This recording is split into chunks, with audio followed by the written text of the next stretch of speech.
दोस्तों कहते हैं अगर गधा सोने से भी लदा तो गधा गधे का गधा ही रहा। कुछ ऐसा ही हाल पाकिस्तान का भी है। जी हां दोस्तों, एक बहुत बड़ी खबर निकल कर आ रही है हमारे पड़ोसी पाकिस्तान से।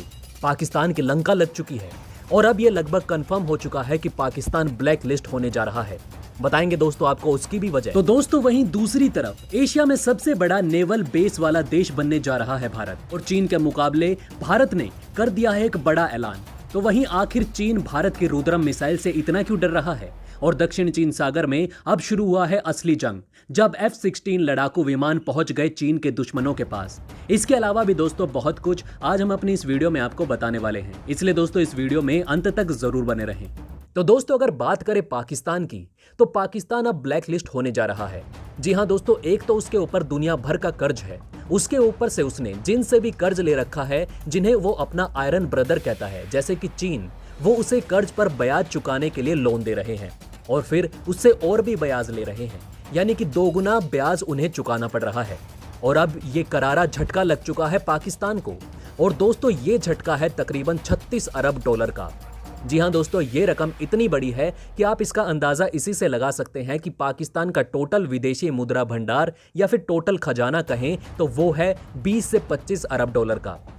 जी हां दोस्तों, ऐसे में आप सोचिए कि उससे भी ज्यादा बड़ा फटका पाकिस्तान को लग चुका है।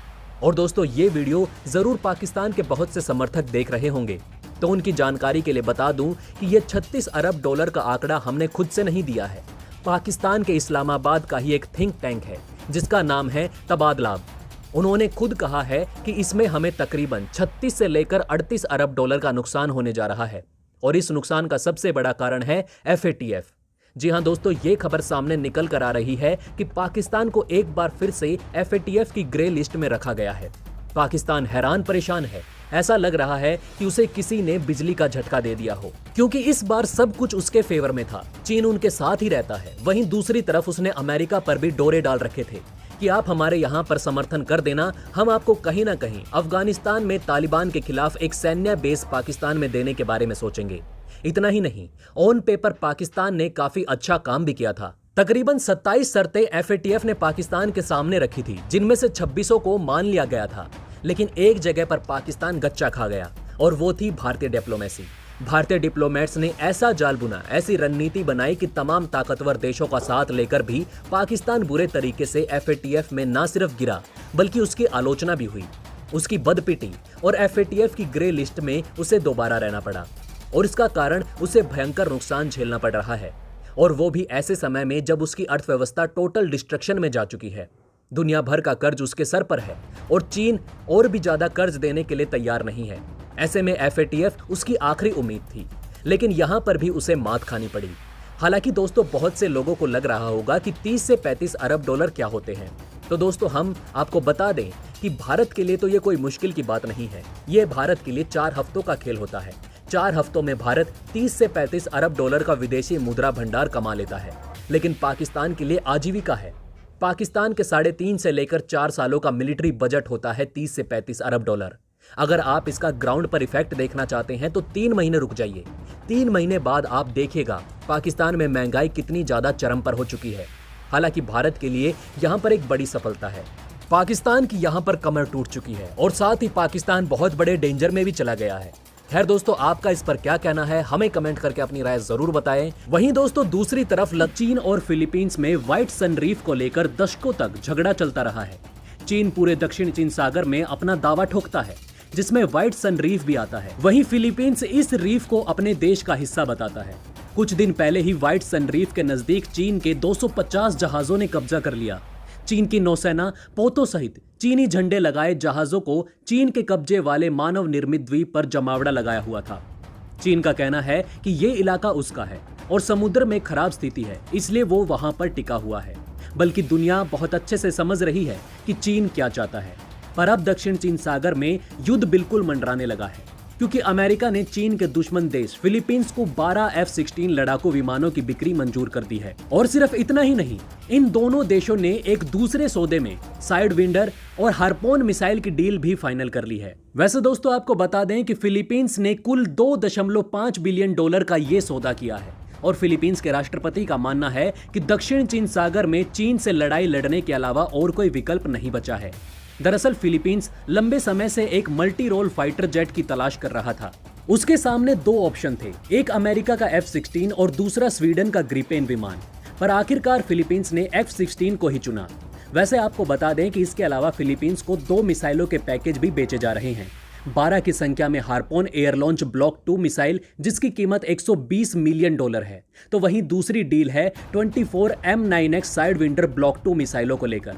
दक्षिण चीन सागर में अब चीन के हर दुश्मन को मजबूत करने में लगा हुआ है अमेरिका। वहीं दूसरी तरफ DRDO ने अब एक बड़ा कमाल कर दिया है। DRDO के इस कमाल के बाद अब भारत को चीन के किसी भी डिफेंस से ना तो घबराने की जरूरत है और ना ही हटने की जरूरत है। दरअसल हाल ही में इजराइल ने रूस को बड़ी चेतावनी दी थी। इजराइल ने यह कहा था कि रूस अभी भी संभल जाए और इजराइल और ईरान के मामले में घुसने की कोशिश ना करे, नहीं तो रूस जो अपने आप को हथियारों के मामले में इतना शक्तिशाली समझता है, दुनिया को अलग अलग तरह के हथियारों का दर्शन करवाता है, उसे इजराइल के एडवांस हथियारों को देखने के बाद पीछे हटना पड़ेगा। और आपको बता दें कि इजराइल ने ऐसे ही ये बात नहीं कही थी। इजराइल और अमेरिका के बीच टेक्नोलॉजी के बड़े अच्छे संबंध हैं और ये दोनों देश मिलकर कई तरह के खोज करते रहते हैं। और इसी बीच अमेरिका ने एक बड़ा दावा कर दिया था। अमेरिका ने यह दावा किया था कि उन्होंने S-400 का तोड़ निकाल लिया है। S-400 में कैसे विस्फोट किया जा सकता है, ये राज अमेरिका के पास आ चुका है। दोस्तों अब वही तोड़ भारत के पास भी आ गया है। भारत आखिर क्यों रुद्रम के अलग अलग वेरिएंट पर लगातार काम कर रहा है? वहीं अचानक भारत ने प्राइवेट फार्मों को क्यों बुलाना शुरू कर दिया है, वो भी बड़ी संख्या में रुद्रम मिसाइल को बनाने में? दरअसल दोस्तों रुद्रम है एंटी रेडिएशन मिसाइल। जब ये डिफेंस सिस्टम तैनात होते हैं किसी भी जगह पर तो इनसे रेडिएशन निकलता है और इन रेडिएशन को भांपकर ये मिसाइल सीधा रेडिएशन वाले ऑब्जेक्ट पर वार करती हैं।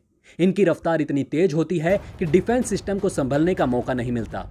जैसे ही ये चीज प्रमाणित हो गई कि डिफेंस सिस्टम को रुद्रम मिसाइल के जरिए बड़ी आसानी से मारा जा सकता है, तब से रुद्रम मिसाइल के लगातार परीक्षण किए जा रहे हैं और हर बार कुछ ना कुछ इसमें एडवांस किया जा रहा है, ताकि S-400 ही नहीं, अगर S-500 आता है और रूस इसे चीन को बेच देता है तो भारत के पास वो शक्ति रहे जो चीनी मिसाइल डिफेंस सिस्टम को पूरे तरीके से तबाह कर सके।